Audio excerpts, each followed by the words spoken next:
Fox 23 is going in depth, looking into Oklahoma law regarding convicted sex offenders after that mass murder-suicide near Henryetta. Fox 23's Scott Martin learned how Tulsa police work to make sure offenders are in compliance.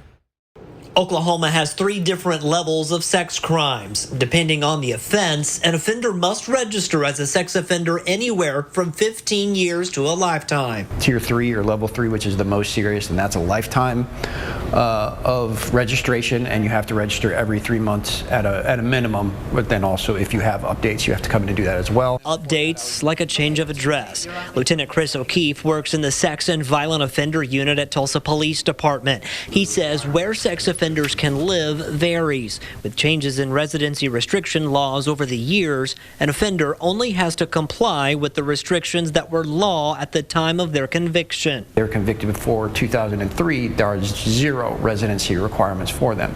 They still do have to register, and we still have to know where they are living, and you can check that on the public website. Tracking down offenders not following the law isn't always easy. In a perfect world, I would have enough people to, on a regular basis, go look for these people, because by the nature of the violation, they're difficult to find. It's literally, if they're telling me they're at one place and they're not at another, that person is difficult to find, but that's the violation. TPD has already made 34 arrests in 2023 for people failing to register as a sex offender. Last year, 145 people were arrested for violating that law.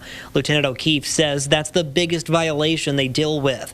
He says the best thing for families to do, know your neighborhood and know who your kids are around. Know the people that your children are spending time with, and not just the other children, but the families of those children. In Tulsa, covering news that matters, Scott Martin, Fox 23 News.